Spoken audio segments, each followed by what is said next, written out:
visiting a museum today that started out as a comic strip. Believe it or not, let's go.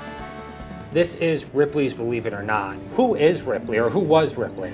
We called him the modern day Marco Polo.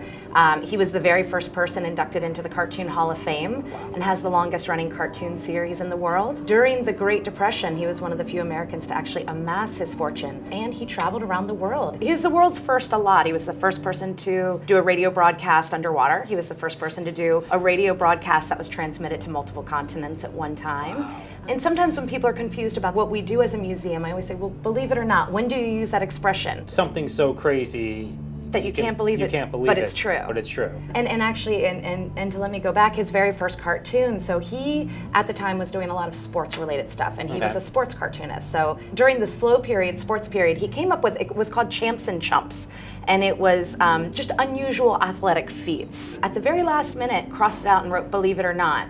And that became the very first Believe It or Not cartoon. Are the Believe It or Not cartoons still running? They do, yeah, no, they're still in syndication. I believe they're on their 4th artist ever since the 1930s. So basically the museum's a collection of unusual artifacts and artwork from around the world, and this all started with Robert Ripley's collection. His very first museum, his very first auditorium, and that's what we call them, ODD, auditorium, was in Chicago at the World's Fair in 1933. And the interesting thing was his passing. He had a heart attack while in the middle of discussing taps. Just because why not be a Believe It or Not on your way out? But it was during a discussion about the taps, the military song. Taps. Yeah. Wow, that is one way to send yourself off. Right. There is this interesting thing that I found looking at his comics and looking at his life is that, especially during the Depression era, he was bringing people not only information, but a way of escaping. You know, the fact that they didn't have a lot of money. Mm-hmm.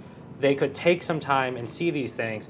And it seems like Robert's comics were holding up people who might sometimes feel ashamed or and as an outcast. Well, it's interesting you say that because one of the things that we focus on as a company is anti-bullying campaigns. And we discuss how we are all so much similar biologically, genetically. Right. But those differences are what make us unique, and that's what makes the world and this living here exciting. And he definitely did highlight people. So what kind of exhibits do you have here? Well, we have a collection of unusual artifacts and artwork from around the world. For instance, we have an Iron Maiden. We've got some of my favorite pieces. We have one called Ocean's 11th Hour, which is a piece of driftwood. We have Hogwarts Castle made out of over 500,000 matchsticks. There's somebody who does optical illusion knitting. Nicki Minaj made out of lipstick tubes. The Toothpick City, Justin Bieber made out of candy. The Clintons made out of hamburger grease. Or Bill Gates made out of keyboard keys. We have genuine shrunken heads. It's amazing to me. Ripley's also has significant historical items as well. The most significant artifact that we have here is we have John Wilkes Booth's gun. There were 2 guns found after Lincoln's assassination. One was found in a farmhouse in Virginia. One was found in Ford's Theater. And for 100 years, they didn't know which gun shot Lincoln until the 1970s when they were able to do a ballistics test. And it was determined that the gun that was found at the farmhouse was the one that actually shot Lincoln. Really? We have the gun from Ford's Theater. And I always thought of it as that place where you went to go see 2-headed calves.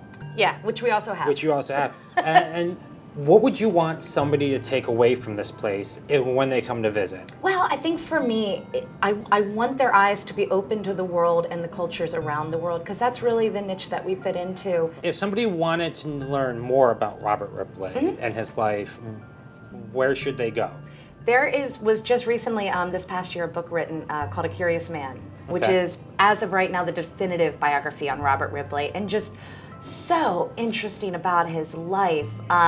There's also a PBS documentary that came out. Also very fascinating, because then you can kind of see some of the old footage and old reels as well. Does Ripley's offer any classes or any way for schools to come here? We do. We offer really great discounted rates for schools and camps and scouting groups. And we have created a couple of programs in-house. My favorite one is recycling versus upcycling. Okay. So a lot of the art you'll see is kind of upcycled. They're using stuff, instead of recycling it, or they remake it into something new.